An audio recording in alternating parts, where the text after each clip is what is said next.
Rushton. I'm the director of the Global Burden of Animal Disease Programme based at the University of Edinburgh, Roslin Institute. And I want to welcome everybody today to the 10th and final joint seminar between the DECIDE project and GBADs. Today we're going to have an interesting session with a discussion about the burden of disease in aquaculture, one of the growing and more important parts of our food system, with some global perspective and national insights from Edgar Brun, who has been leading for many years the sort of epidemiology and social and economic impact of diseases out of the Norwegian Veterinary Institute. And he's joined by Cecilie Walde, who will be giving us her perspective from an economic perspective with the work that she's been doing recently. I just want to remind people that DECIDE will hold a final meeting on the 10th of June of their project, and that will be a general assembly in Brussels, and this will be an in-person meeting where you're more than welcome to come and join us. So if you're available and able, then please come and see what we've been doing in that DECIDE project over the last few years. There are a few housekeeping things I just want to flick to before we start. So the webinar's recorded. It'll be available as a YouTube video. Everybody's on a listen-only mode. Microphones and cameras are disabled, so we got best quality video, audio quality for you. I'd encourage you, if you've got a question, then please put it in the chat as we go through, and we can return back to it. And we'll try and answer those questions in the discussion session, and I will moderate that. So we're going to talk for probably, Edgar, Cecilia, around 30-40 minutes, and then we'll have probably 20 minutes, I hope, for discussion. But with those words, I'm going to hand over to Edgar to start sharing his screen. Thank you. Away you go, Edgar.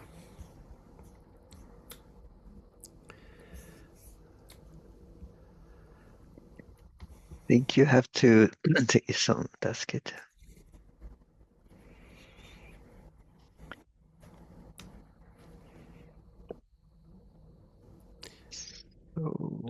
Okay, we can see your screen, Edgar. It's not yet on. No, it should be in presentation. Yep. Yes. It is. Yeah. Okay. Thank you, Jonathan. And thank you for having me here, and good afternoon. I will try to give a short and superficial, in a way, perspective of the aquaculture industry with respect to global perspectives. Could start with this nice picture of our blue planet.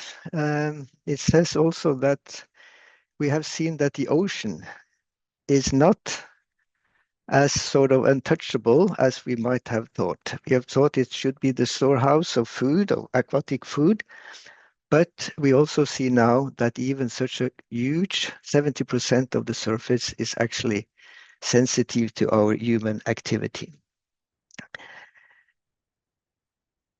But it also gives a huge opportunity for aquaculture.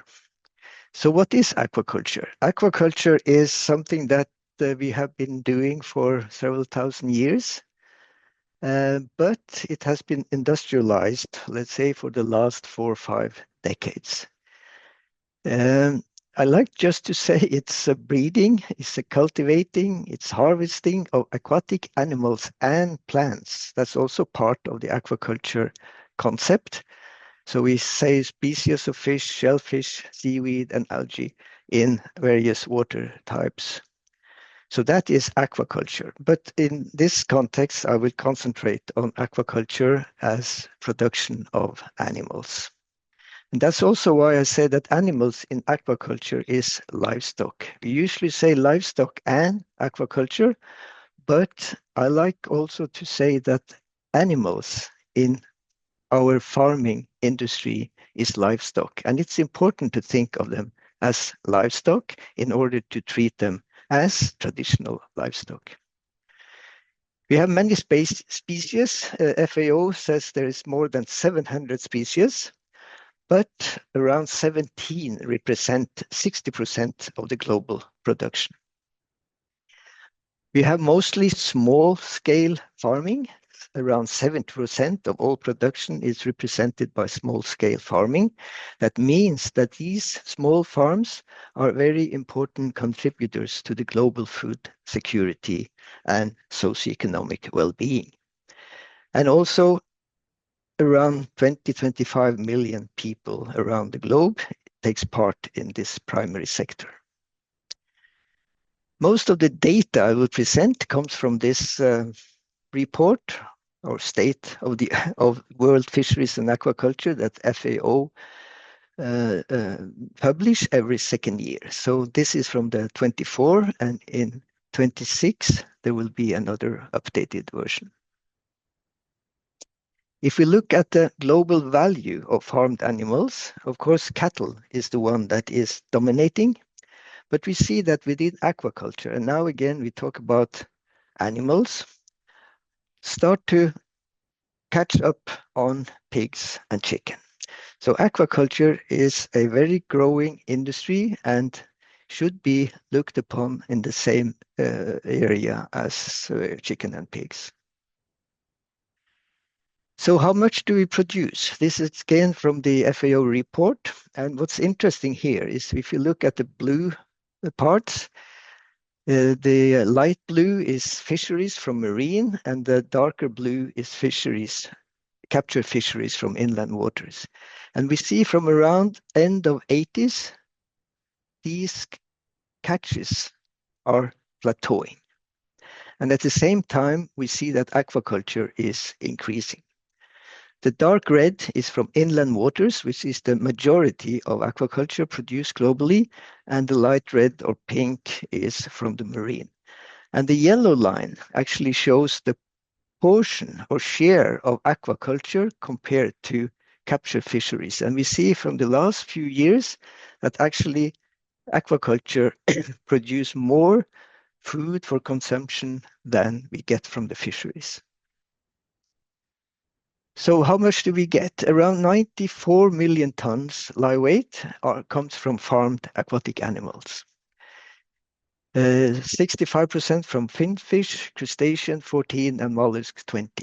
And the farm gate value is more than $300 billion US.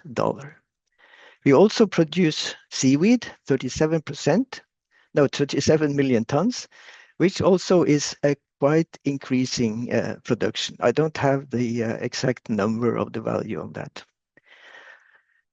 And the importance we see from aquaculture here in this comparing to the marine fisheries, we see that 60% of the global marine fish population are fully exploited. 30% are overexploited. So that leaves only 10% that remains unexploited. And that also explains this plateauing. But it also puts aquaculture in a very important position to supply the human population with food from aquatic animals. Here are the regions that are producing animals and aquatic animals, and we see the whole world is involved, but dominated completely by Asian countries. More than 90% of the production comes from Asia, and the rest are very small. And we also see that the 10 leading countries, they produce almost 90% of the total production. And of course, most of these 10 leading countries comes from Asia, which is noted here, and only Norway, Egypt, and Chile is part of these 10 groups. And we also see that from China alone, it stands for almost 60% of the production. It is carps, various forms of carps that are mostly produced. We see that more than 50% are carps. Then catfish and tilapias, different forms for tilapias, is about 22%. And then salmon again on 7%. So these are the very dominant species in the aquaculture industry. Blue food, as I said, because of the wild catches are plateauing or maybe going down, we still needs blue food from aquaculture. And we realize also that aquaculture is a very important part of the food production system due to its climate-friendly production quality. So that is one of the reasons that that aquaculture is so important. And as I said, also for the livestock from the captured fish, we can save and maybe reduce and try to rebuild the wild population, so we don't overfish, or we try to regain the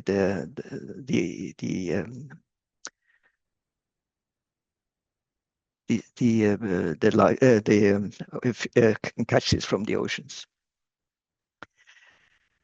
Blue food is important, and aquaculture has a huge potential because we see that the global population will be around 9 billions in 2050. So that is also, if you compare with this first bullet point, makes aquaculture an extremely important factor into the future. And the next thing is that we really, really want people to consume aquatic animals. In 2022, it was around 20 kilograms, and we estimate 21 kilograms in 2030. It varies a lot from, that was,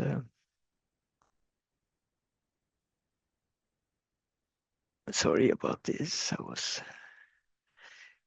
but yeah, it varies a lot from around 1 kilos in Ethiopia. In Africa, on average, they consume around 10 kilos, but in Ethiopia, it's around 1 kilo. And in Iceland and Maldives, actually around 80 kilos. So there's a huge difference, but all the people around food experts are interested that we eat more fish because of its value as a nutrient. So this puts aquaculture in a very crucial place when it comes to feeding the increasing population. It's been calculated in order to sort of comply to the needs, we have to increase our production with around 14%. So remember, from 94 million tons to around 110 million tons in 32. And if we look at the various species, we see carp is increasing quite a lot when it comes to volume, but not so much in percent. So the average growth rate is mostly within salmonids and shrimp and prawns. But this shows that all production aims to increase in volume through the next years. We could say that aquaculture has been a great success. The industrialization of aquaculture has given increased food security to communities. It has been positive for the economics and social, given economic and social good results. And as I said, even the future looks very promising. In this context, I was thinking of showing this yellow brick road. You all probably remember the Wizard of Oz and Dorothy, who was visiting this Emerald City. When she came, she was ordered to wear green-colored glasses. In other words, she was forced to see the world in a specific tone. I was thinking that this is a way also for aquaculture to be looked at. We have a great success economically, and it's giving good results for food supply. But if we only see this part of it, only see this with the green glasses, we forgot to see the negative sides of aquaculture production. I think, therefore, in order to look into the aquaculture industry, we need to put more glasses in different colors in order to see the right picture. And that is why we need aquatic health or animal health economics, and GBAD can be part of those different glasses that we look at this success, because the industry has a lot of challenges. The industrialization has increased production, intensified it. We have large farms, we have high densities, and we have animals that are stressed and struggle with sort of biological issues. And all this makes them sensible to infection, increasing risk of disease outbreak and, of course, transmission of infectious pathogens. Also, the industry has created a lot of environmental issues, destruction of habitats, we see pollutions, and also the wild fauna is affected. We introduce non-naive animal species, and we have a huge global spread of pathogens. So we need to see aquaculture also with glasses that can look at these challenges. I draw this spider to show that there is a lot of challenges connected to management, environment, host, diseases, and so on. And we need to balance these challenges in this web in order to give the fish a good life, healthy life, and a life with good welfare. If we get out of balance and we look at the fish production, we increase the diseases and mortalities. Luckily, to put it that way, we have international frameworks for animal health, and we see both WOAH, the World Organization for Animal Health, has its strategy. Actually, it came in 2019-20, it was launched, and it was the first strategy on aquatic animal that WOAH had. So, but happily, they have joined into this. FAO came also with guidelines for sustainable aquaculture in 24. And both these emphasize the need to produce healthy animals as part of a sustainable aquaculture industry. And this is our basic for working on these topics in order to comply to these statements. This is a timeline for, let's say, the part of the more growing aspects or intensification of the industry.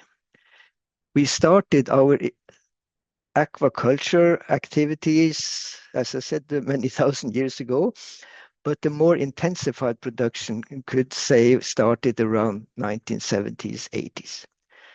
And during this time, we see that we have had a lot of diseases coming up all the way through it. And this is also why we need to work on aquatic animal health to sustain the production. We see new diseases popping up, several new diseases popping up every decades. And the drivers of the disease is set to the production system. We have the exposure pathway where we trade. Aquatic animals is traded around 230 countries, so it's a lot of countries taking part of this. And we are placed most often in open or exposed system. We stress the fish in our production, as I showed in the previous part, and all these together creates an environment where diseases are present. And we can say that in order to handle these issues, we have a lot of tools within surveillance, diagnostics, research, biosecurity, and so on. So we have a lot of knowledge, but we don't apply this in to the extent that is needed. And we see when we have these emerging diseases coming up, the mortalities are rapidly occurring due to lack of this system in the surveillance, and also will hamper the time between the infection detections and response to this. And the consequences is, as we've seen.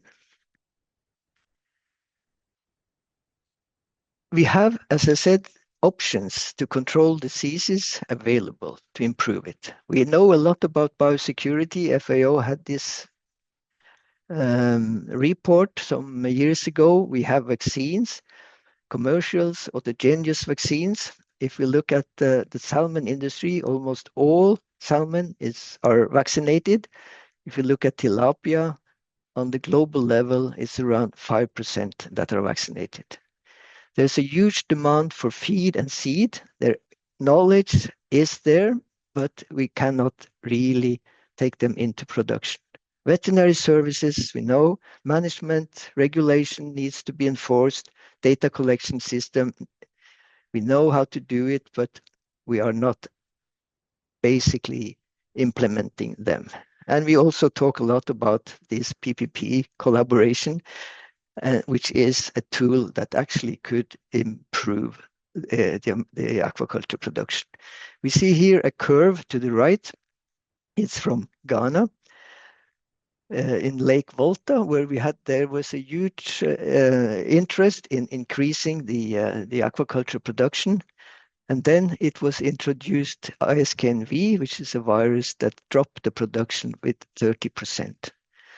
But in our project, which started here around 2018-19, we took part in generating better strategies, biosecurity work, diagnostic applicability.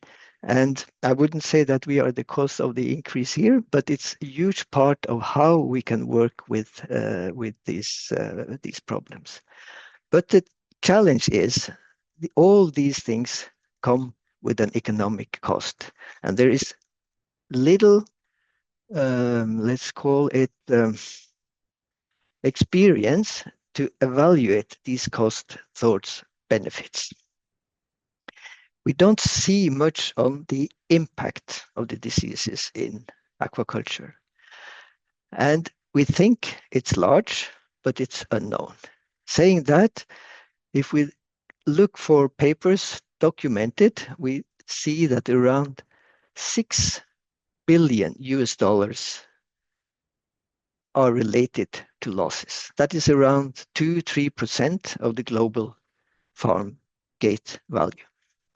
The reason that we have little knowledge are many, but I think some of them lies to the complex industry. It's a huge variations in the production systems. And also, as I said, the species and the disease situation, the value of each fish or production is very different. The tilapia costs a few dollars, the salmon costs many dollars. Data availability is, as I said, the small scale farming that is the data from these farms are not much reliable. They hardly sometimes know how much fish they have in their pens. And also the externalities. How does aquaculture affect the surroundings? And you could also see we don't know very much of the socio-economic impact that needs a lot of social science. So these can explain much of the lack of knowledge, but also that this needs to be focused on in order to understand and invest in aquaculture to prevent and control diseases. I have some examples, although that's been done, and it's not easy to see if these have been equally done, but a huge crisis in Chile is said to cost around 2 billion in these couple of years. We had a bacterial infection in Thailand, which cost annually around 1 billion. And it was decrease in production in 1 year around 30%. In India, it's estimated that they have an annual loss of 2.5 billion US dollars, 15% of their production. And in general, it was a paper saying that the parasite burden actually reduces the value of fish between 1 billion to 10 billion dollars. So all this exceeds the 6, but this is kind of isolated study that is done. And in Bangladesh, they looked into the mortality through a few years, and they estimated almost 1 billion US dollars in what they called hidden losses. So we have a lot of knowledge, and all these numbers are quite big, but it's hard to say exactly how much we lose globally due to diseases. But this part is very important for the farmers, of course. It's important so they can manage their farm in a healthy economic way, do right investments in biosecurity, health management, and also in general invest in more sustainable production. But what I think is even more important is for the society. The society needs to know what the diseases actually costs. And here we can see that we can evaluate the gain from the aquaculture compared to, let's say, the input factors that are belonging to the commons. We can see how diseases affects regulated to the industry, for the politicians, and not the least, how competent authorities can use this to allocate resources and reduce consequences for the society. So this is a kind of statement that economics of animal health is important to allocate adequate resources into biosecurity, diagnostics, integrated disease management, and to understand how the burden of disease actually impacts the society. I like to say that this is a kind of combination where we see that the One Health issue comparing human, environment, and animals, global burden of diseases into this One Health concept. So this is a kind of putting all these things into one and understanding the economics of animal health in a One Health perspective. There is a paper saying that there's an increase in published papers on animal health. But the interesting thing here is that this belongs to the more well-to-do countries. The poorer countries that maybe also have the biggest problems have less of these publications, which is something that should be reflected on. FAO has a nice little YouTube video you can look at. Blue Transformation. I had problems uploading it. So if you want, you can Google it and look for it. It just gives you a very brief overlook of the aquaculture industry and how we all can participate in what we call a blue transformation to a sustainable aquaculture. Thank you. Thank you so much, Edgar. We'll come back for questions a little bit later. So I'm going to ask Edgar if you could stop sharing and we'll go to Cecilia and then we'll come back for questions at the end. Cecilia, over to you. Thank you.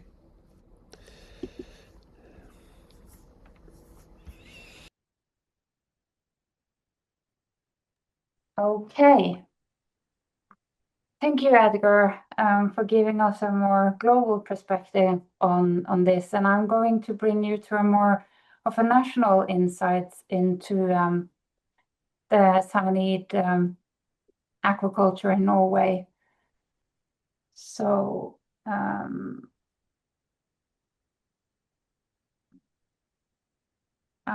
are you seeing my screen because something just popped up? Yeah, we can see your screen, Cecilia. Yeah. Great. Okay. So Just imagine a disease outbreak threatening the entire food production in this fjord. And the farmer must act quickly to depopulate the infected farm. But if they wait just a little longer with the depopulation, they could increase the weight of their fish and hence also increase their revenue. However, delaying this action increases the risk of spreading the disease to neighboring farms, and everyone loses. And this tension between individual benefits and collective risk is what we call a collective action dilemma. And this is a situation in which all individuals would be better off cooperating, but fail to do so because conflicting interests between individuals that discourage joint action. And one of the earliest thinkers to capture this logic was David Hume in his book A Treatise of Human Nature in 1738. And he provided one of the earliest explicit descriptions of a collective action problem using the example of neighbors needing to cooperate to drain a meadow. And he says this is easy in pairs because the immediate consequence of one of the two failing in his part is the abandoning of the whole project. However, in a situation in which a larger group of people are expected to work together to achieve a common goal, individuals will be likely to free ride because, as he says, each seek a pretext to free himself of the trouble and expense and would lay the whole burden on others. So jumping forward to the 20th century, Mancur Olson provided the first systematic theory of collective action. In the logic of collective action, Olson argued that rational, self-interested individuals will not voluntarily contribute to public goods unless the group is very small or strong incentives or some sort of coercion is in place. And he called this the zero contribution tendency. So Olson's insight challenged the idea that groups naturally work towards their shared interests. Instead, he showed that without selective incentives or institutions that change the payoff structure, free riding is the expected outcome. And this drove policymakers towards centralization, external enforcement, and incentive structures. And a few years later, Garrett Harding made the dilemma even more vivid in the Science article, The Tragedy of the Commons. And Harding explains that when people share a common resource, like, for example, herders grazing animals on shared land, each individual benefits from adding more animals. But over time, this leads to the overuse and damage to the resource. And therefore, he argued that when individuals act in their own short-term self-interest in open access systems, the result is that everyone loses. And he summed this up by famously saying that freedom in a commons brings ruin to all. And his idea has since been used as a metaphor for issues like overfishing, pollution, and overpopulation. So, the story, luckily, does not end with inevitable tragedy, because Elinor Ostrom challenged Harding and Olson, showing that many communities do successfully manage common pool resources over generations, that commons do not always end in tragedy. Incentives matter, but so do norms, trust, and communication. So through extensive global fieldwork, she demonstrated that many communities are fully capable of solving collective action dilemmas themselves. So I will stop there because this is by no means meant to be a full lecture on collective action dilemma, but I wanted to give you this background because I believe we are looking at a collective action dilemma in the real life example we are now turning to.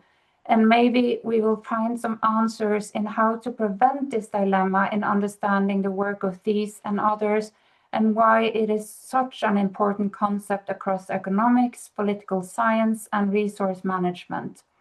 So we're now turning to the case of depopulation as a measure to control pancreas disease in Norwegian salmon farming. So just to give you a very brief background on Norwegian salmon farming, it's a major export industry. It's second to oil, with approximately 800 farms along the entire coastline, and that is marine farms. And you see these as black dots here. And they can hold approximately 1 million salmon each.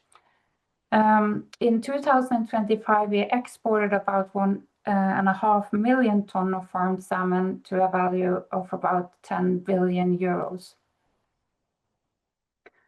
So diseases and negative side effects from salmonelized treatments are one of the most important obstacles to a sustainable salmonid farming in Norway. And this disease, pancreas disease, have for many years been one of them. So PD is caused by salmonid alpha virus, and it's a highly contagious disease. So it causes extensive damages to the pancreatic tissue and inflammation in heart and skeletal muscle. And this is a condition most likely to be very painful for the salmon. So depending on the genotype, mortality can vary from low to moderate or occasionally high. And the disease reduces weight, feed efficiency, and fillet quality. So it has a direct negative impact on production. In addition, it induces automatic blocking of export certificates to certain countries. So you could see a healthy, normal salmon here on the top, and you see our equally aged salmon with PD underneath it. So in the period of 2014 to 2020, the annual outbreaks of PD were quite high, and the annual cost of PD in this period was estimated to about 0.95 to 1 billion euros. So this estimate does not include possible reputational effects, nor possible negative effects on market access, nor environmental effects. And most of the outbreaks you see in this graph happened in specific parts in Norway because PD is endemic in a certain part, and you see it here in the dark blue borders. That's the endemic area, and you have the non-endemic area in the light blue. So based on the burden of this disease, keeping the northern part and also the further southern part free of this disease is of great interest. And one of the most important measures to control PD in the non-endemic area is depopulation, or stamping out if there's an outbreak at a farm. And farmers do not get compensated for depopulation, but if the salmon is of a saleable size, they can sell the fish to markets that accepts PD diseased salmon. So depending on when in the production a PD outbreak occurs, this can be quite costly for the farmer. And the worst possible time would be around 1 to 1.5 kilo size of the salmon. And as you can see here in the figure, you might have a low or no revenue around this weight. And you also lose the price premium attached to the different weight classes. So there have been sporadic outbreaks of PD outside the endemic area over the years, but in 2023, several outbreaks occurred in one specific production area. And I hope you see my pointer here, but here. So I will turn to these outbreaks. It began in a site called Ystøya in September 23. There was a delousing vessel that visited this site for a delousing operation. And 1 month later, they had a suspicion of PD, and the diagnosis was confirmed. And marked that this delousing vessel also went to another site close by. So, based on the results from an epidemiological spread model, a containment area for the protection and surveillance zone were established in the beginning of October, and about 1 month later, the site was depopulated. And then it contained around 900,000 salmon of a weight about 2.5 to 3 kilo. And they were slaughtered. And then in mid-November, samples proved positive for the salmonid alpha virus on 2 other sites called Merfallskjæret and Blomsterrosa within the containment area. And shortly after, the PD diagnosis was confirmed. These sites contain together about 200 million salmon of an average of 1.5 kilos. And both sites were depopulated on the 10th of December, and all fish were destroyed. So the economic consequence for this company became huge. And because of issues with euthanizing fish that small, they were not able to harvest the fish and had to destroy everything. And then soon after, there was a new outbreak at the site where the delousing vessel visited. And luckily, the fish were then around 3.5, 5.5 kilos, and they were slaughtered in the end of December. Then these 2 sites raised an appeal against the depopulation of Merfallskjæret and Blomsterrosa. And on the 5th of December, the Norwegian Food Safety Authority asked the Norwegian Veterinary Institute to do a cost-benefit analysis of depopulation as a measure to control PD in the non-endemic area. And this is how we did it. And I will show you the preliminary results. So to account for the contagious nature of PD and the dynamics of the biomass of salmon in that specific area, we apply the same epidemiological model we used to estimate the containment area and protection zones.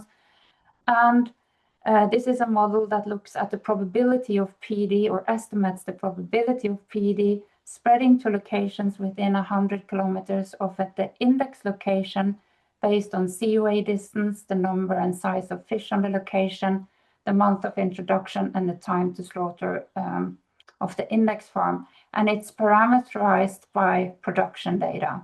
And then we put an economic model on top of this, and this is a partial budgeting approach where we look at farm level efficiency shifts at the short run over 1 generation. And I will tell you a little bit more about this model soon. But first, a little bit about the epidemiological model. This model, as I said, has been applied to salmonid farming for disease control purposes, as described in the Bang-Jensen paper referred to below. And these figures are from this paper. And they highlight the probability of spread in the case of immediate or delayed depopulation. So increased intensity of red color shows increased risk of PD infection. And as we can see, if depopulation is delayed, the risk increases. And depopulation in case of PD, if I didn't mention, is mandatory outside the endemic border. So as we have seen, there is an incentive for the farmer to prolong depopulation because just a few 100 grams weight increase could be a tipping point into a new weight category and hence higher biomass and higher price. And this comes at a risk, but the risk is moved on to the neighboring farm. And this is the interesting part. And here we move into a possible collective actions dilemma. So the economic model has a partial budget approach estimating profit, revenue minus cost at farm level for each simulated disease outbreak for each different scenario. And I will show you the scenarios, but it's delaying with 1, 2, 3, 4, 5 months, 6 months, and 12 and 24 months. And at 24 months, it would basically mean that you do not do anything at all. So we included effects and cost of disease outbreak based on available literature. And the disease-specific effects would be reduction in weight, biological feed conversion ratio, carcass quality, and increase in mortality. And the most important economic parameters include the sales price, feed price, and reduction in price premium due to this shift in weight category and downgrading of the fillet. And we sum the profit to area level, so the farm level profit to area level profit, and compared this profit for each different scenarios. And these are the preliminary results. So we see the expected profit for the production area in billion NOK and months from detection to depopulation. So the red line shows the median profit for the scenario where there is no depopulation in month 24, and this scenario serves as baseline. So comparing the distance from the red line to the median profit for immediate depopulation gives an expected short-term benefit for the area of over 40 million euros, even though we adjust for the losses of individual farmers for depopulating that can average several tens of millions of euros. As we see from the figure, the benefit for the area decrease as compliance to depopulate rapidly decreases. So the costly strategy for the area is delaying depopulation by 6 months compared to doing it immediately. That would cost the area over 100 million euros. And the reason for this is that there will then be a double cost. The number of farms that need to depopulate will increase, and delaying gives time for the disease to have a negative effect on the fish growth and fillet quality. So after 6 months, the benefit for the area decreases because fewer farms need to depopulate and harvest will continue as planned. So then we will only have the disease-specific cost of the disease-specific effect. And remember that this effect will probably be larger when we look at this over the long run, over several generations, because the disease will spread throughout the region and will become even worse if it spreads throughout the entire non-endemic area.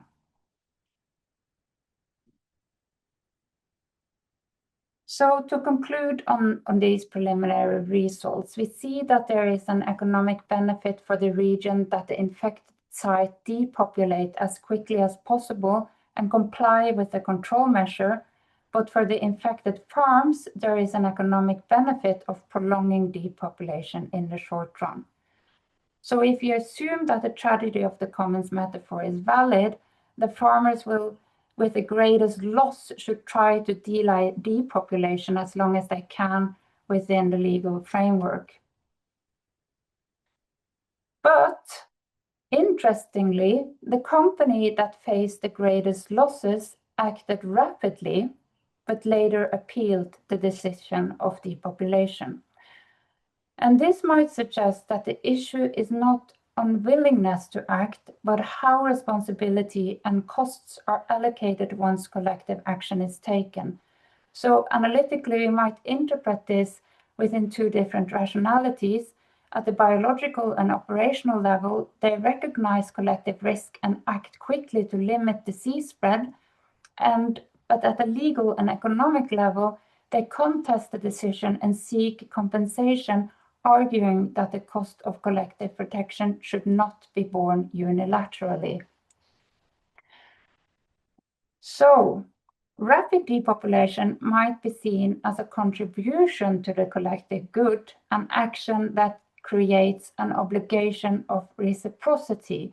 When such responsibility and reciprocity is not institutionally recognized, it might be translated into legal claims. So regardless of the legal arguments involved, this might suggest that while collective action was taken, questions of responsibility and compensation remained unresolved. And this is just a question for reflection and to end with. Is it then sufficient to treat this solely as an incentive problem, or do we also need to think or reflect on how responsibility and maybe reciprocity are understood in disease management?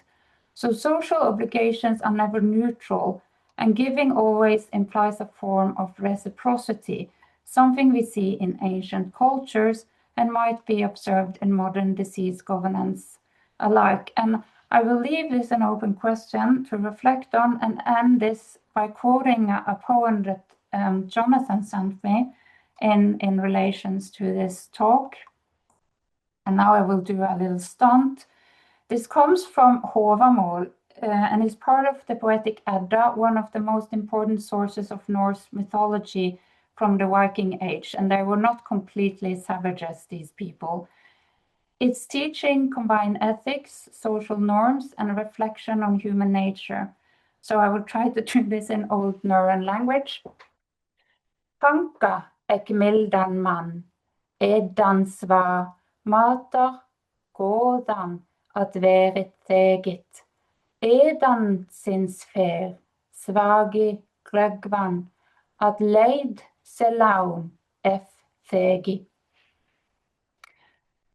So, translated, this would be, I have never found a man so generous and so liberal in feeding his guests that to receive would not have been received, nor a man so, and here the adjective is missing, with his good that to receive in return was disagreeable to him. So this verse is about social importance of reciprocity, and in a world where alliance mattered for survival, mutual giving builds trust and maintained equality between people.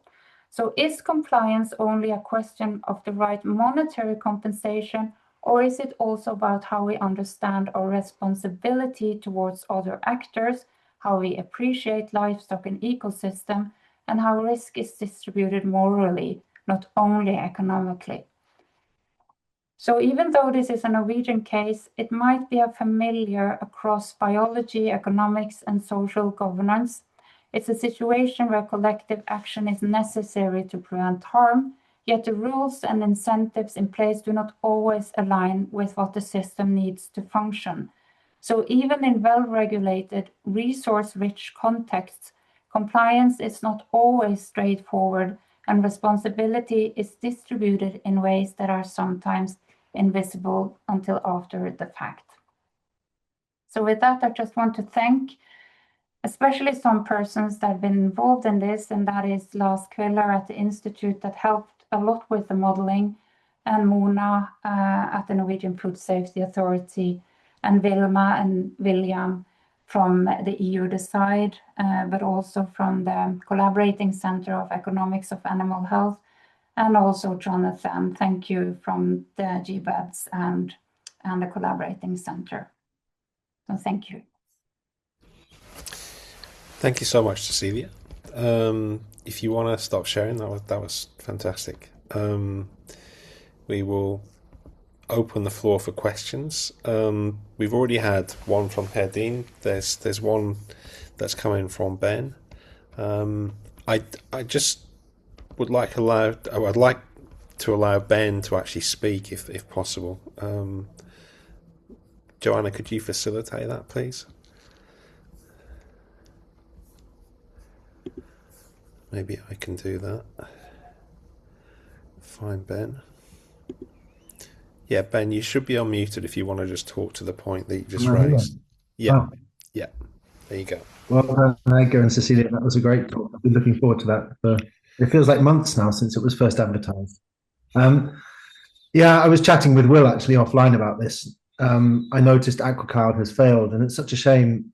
I met them with you some years ago, and always thought that they were a Norwegian example of something that could be usefully replicated in other parts of the world,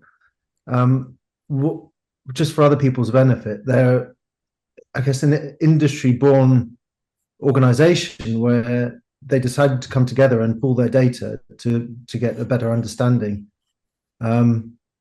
What's gone wrong, and what's going to be the consequences? Yeah, this is that the Aquacloud has sort of ceased to exist. It's really sad. Edgar, I can try to answer, and if you want to say something, you can fill in. But it's a difficult, in my opinion, Aquacloud was in a difficult position being owned by private companies, but actually doing a societal task. So they were sort of in between maybe there should have been some governmental support into AquaCloud. And this is maybe also the problem, because I didn't mention this in the talk, but having a industry initiative fund for compensating losses would be sort of the first thing that you think of to prevent, for instance, prolonging stamping out or having legal claims afterwards. And they have tried to do this, but they cannot agree on how to do it. So it ends up not being anything. And I think this is the problem with having something that is privatized, but also in a collective benefit. I don't know if that answers your question, Ben. Edgar, do you want to add something to that? I don't know really, but I think also that if you talk about data, that has always been a very, let's say, difficult questions to get hold of data. It's ownership to the data, and there is also some discussion who, if you share data, who should own it? Is it like the Salmon Association, or is it the company, and so on? So I think there has been a lot of hidden disagreements in this, that there hasn't been a coordinated support that this is something that both the society and the industry actually will benefit from. So there has sort of been, I think, in the background, there has been some, call it disagreements. Mm. And as you say, it's very sad, because we don't see the benefit. And I could also say in Norway that the companies we have, most of the production is owned by a very few companies that also are very autonomous. And they are international, multinational. So they, I don't know how I could say that they see more their own than the or collaborative efforts, actually. So I want to kind of follow up on that a little bit, perhaps moving away from data. Cecilie, you've raised the issue of the need for collective action, and Edgar, you've indicated that things are changing quite fast, and the data you've got from Norway indicate you've got these big concentrations of intense farming systems. What's your perspective for the future in terms of where does government sit within this to actually encourage collective action? And are we seeing the right mechanisms to share data or respond to disease threats? Because I think these challenges are very similar in, say, a poultry industry or a pig industry. And we've seen various things happen in the last decade that look like we're not really at the races yet. So, if you were going to put your investments in the future from a government perspective, where would you go in terms of trying to improve that situation?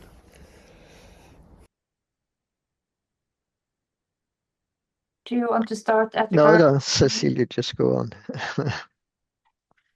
This is a huge discussion right now in Norwegian salmonid farming or aquaculture, because they're changing the way, or discussing changing the way they regulate the industry. They want to impose a quota on lice and also a fee on mortality and escapees. And things are moving very fast now with these new regulation, and it seems like it's moving too fast, because we don't know how will this manifest. I would think that, and the industry is also complaining that they use the whip instead of a carrot, and it is maybe problematic to try to enforce a policy or regulation when people do not agree on, or when the most important actors do not agree on how this should be regulated, because then you get a lot of complaining.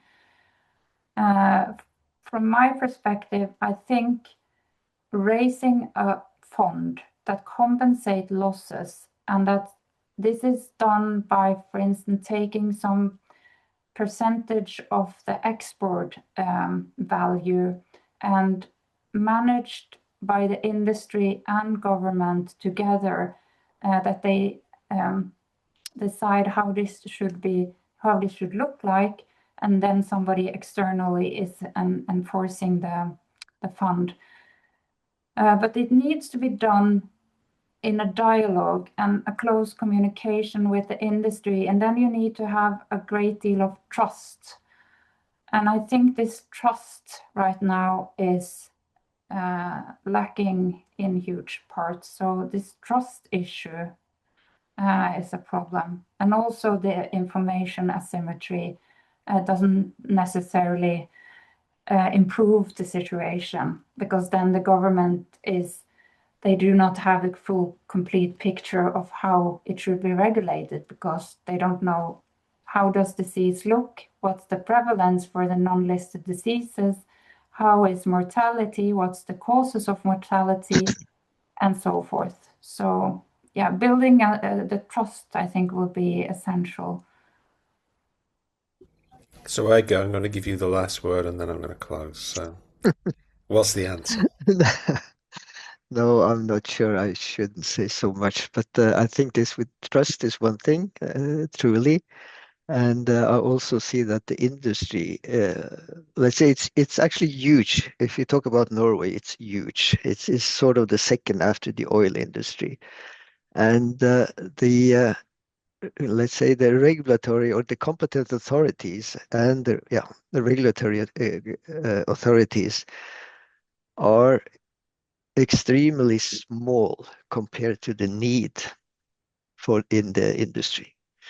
So I see that also as a big issue that the competent authorities are not resourced enough compared to the challenges that the industry has. And I'm not sure we have really acknowledged that. And that's also why we push a lot of responsibility to the industry, and they cope with it, but they also cope with it as individual companies. Great. Well, I think there's lots of food for thought in this moving forward. Many thanks to Decide for allowing us to co-participate in this series of seminars. I think they're all available as YouTube videos. But I think we've ended here where we probably need some tools to actually guide decision making in terms of how do we compensate, how do we support disease management, how do we support biosecurity. And I'd encourage people to look at the Decide project outcomes in terms of what's been going on there over the last few years. And please come to the meeting in Brussels if you're available. We will continue doing seminars with GBADs. We hold a monthly meeting with our forum. If people want to come and join us, please do that. We will start to advertise what we're talking about on those monthly meetings. So I look forward to engaging with you over the next time frames. But thanks everybody for joining, and a big hand to Cecilia and Edgar for giving a really nice, interesting sort of talk. Yeah. Okay.